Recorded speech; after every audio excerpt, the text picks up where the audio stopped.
अस्सलाम वालेकुम। आज के टॉपिक में हम देखेंगे कि रजिस्टर्स क्या होते हैं, which is one of the most important topic in computer architecture, और ये ऑपरेटिंग सिस्टम से भी काफ़ी हद तक रिलेट करता है। रजिस्टर्स के बगैर हमारा जो कंप्यूटर का आर्किटेक्चर है वो अधूरा है, और ये कितना मेन रोल प्ले करते हैं वही हमने इस वीडियो में देखना है।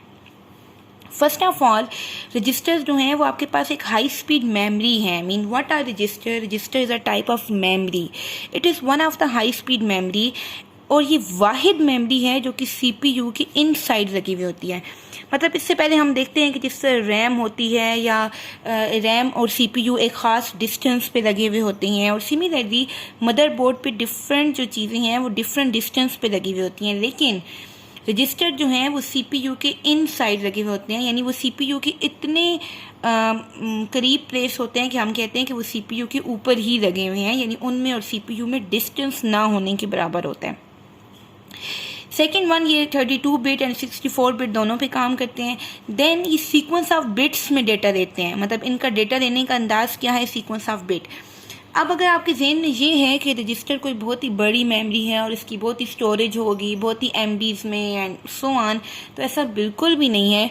रजिस्टर जो है वो आपके पास बहुत कम डेटा देता है, मैक्सिमम 1, 2, 4 और 8 बिट, या बहुत भी हो जाए तो 16 बिट। इससे ज़्यादा रजिस्टर डेटा स्टोर नहीं कर सकता। I am again saying bits, only 16 bits at a time. ठीक है, तो ये मतलब they are very shorter in size but have a very high speed memory.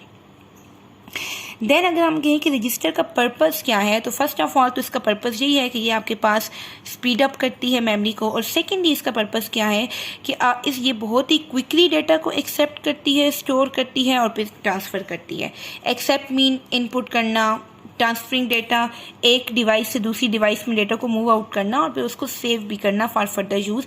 और ना सिर्फ डेटा को बल्कि ये इंस्ट्रक्शंस पे भी काम करती है, और इसी लेवल पे हमें डेटा और इंस्ट्रक्शंस में सही फ़र्क पता होना ज़रूरी है कि जो आपके पास डेटा है वो तो जस्ट लाइक 2 + 3 एंड 5 + 8, तो उसमें 5 और 8 डेटा है या 2 और 3 डेटा है।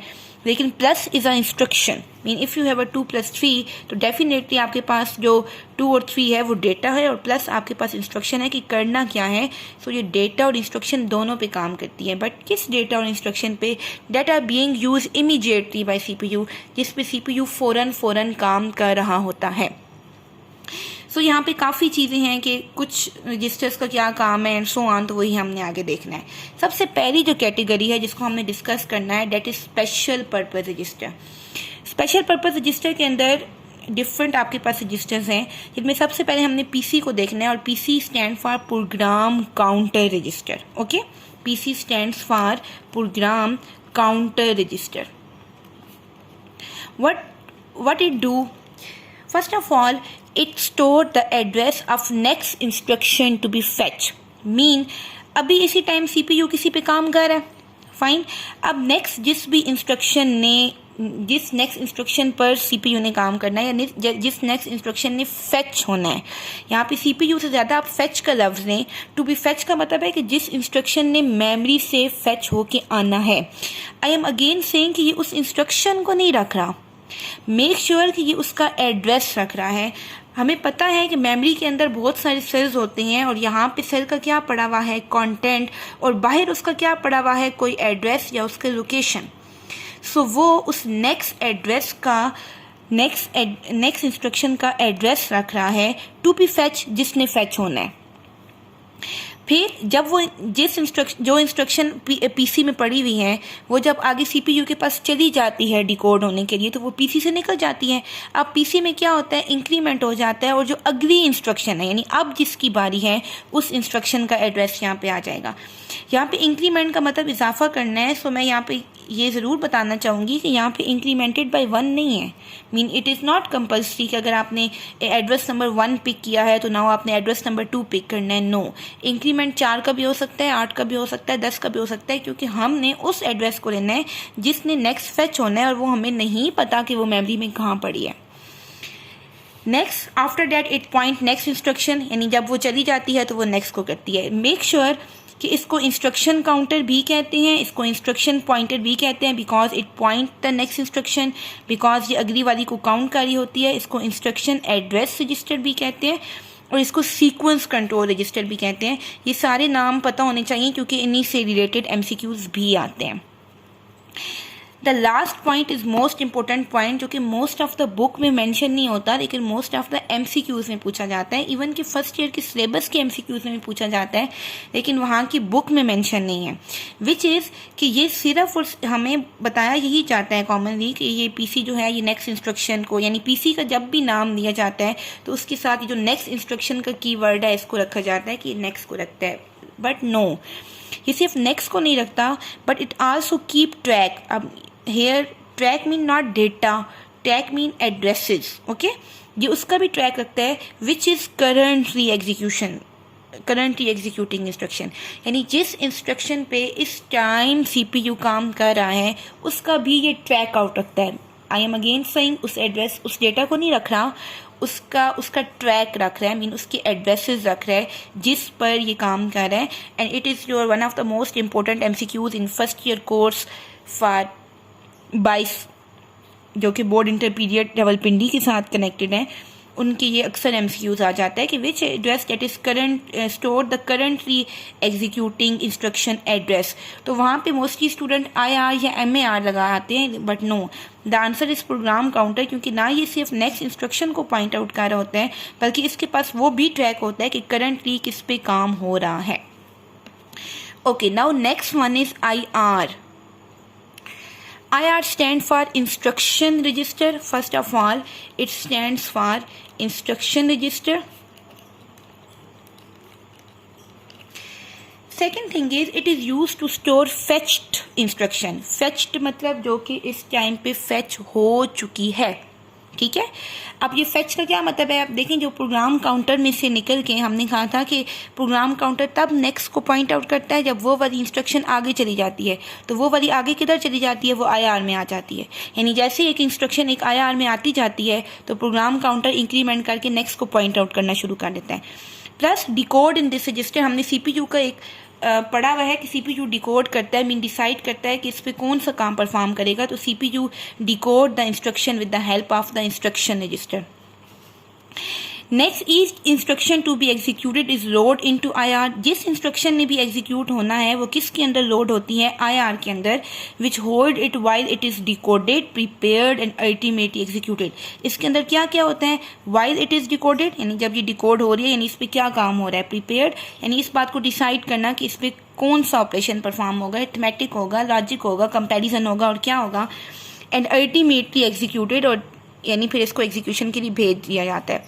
प्लस करंटली बीइंग एग्जीक्यूटेड यानी ये उस डेटा को भी रखता है जो कि इस टाइम पे एग्जीक्यूट हो रहा है। अब इसमें कंफ्यूज नहीं होना कि बैकएंड पे मैंने आपको कहा था कि PC क्या रखता है, ट्रैक ऑफ करंटली एग्जीक्यूटिंग रखता है।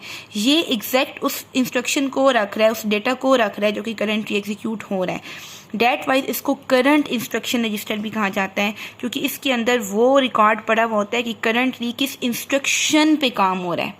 आई am again and again saying कि PC ट्रैक रख रहे हैं यानी PC एड्रेसेस रख रहे हैं और ये एग्जैक्ट उस इंस्ट्रक्शन को रख रहे हैं। इसीलिए हम पढ़ते हैं कि मेमोरी के अंदर सेल होते हैं, सेल के अंदर यहाँ कंटेंट होता है, इस कंटेंट को आप इंस्ट्रक्शन कह सकते हैं, और बाहर क्या होता है, एड्रेस या location, which is separate thing, ठीक है, डोंट मिक्स इट। ये डेटा होता है और ये एड्रेस होता है।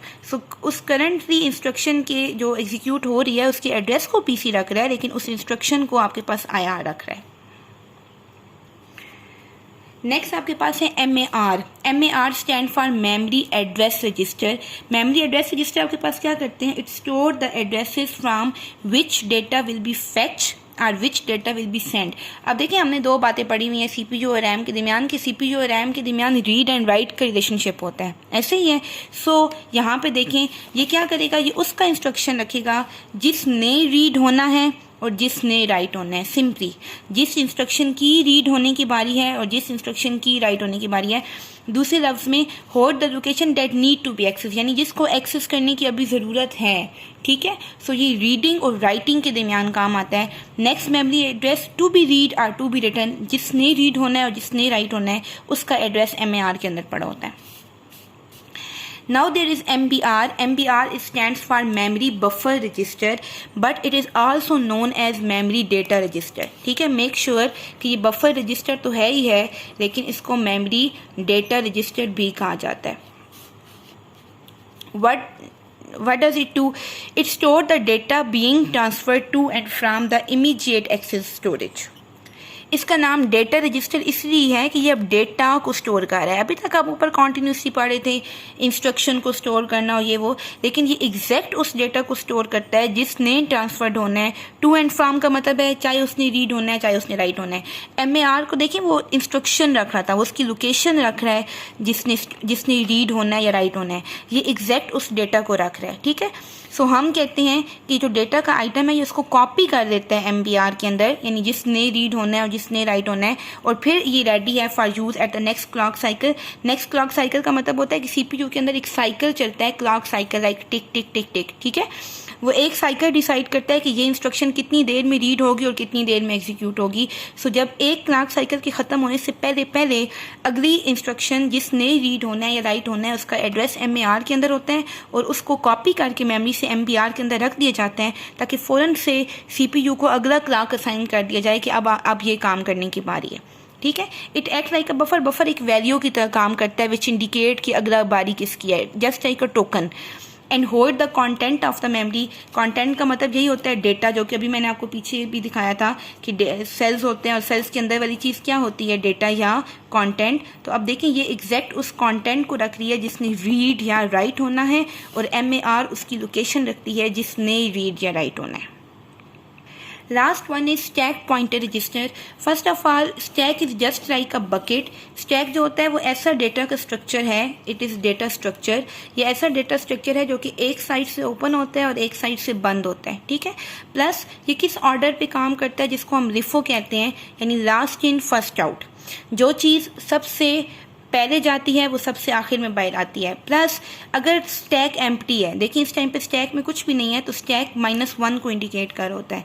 जैसे ही स्टैक के अंदर एक वैल्यू आती है तो वो 0 को इंडिकेट करता है, फिर 1 को, फिर 2 को, फिर 3 को, एंड सो ऑन.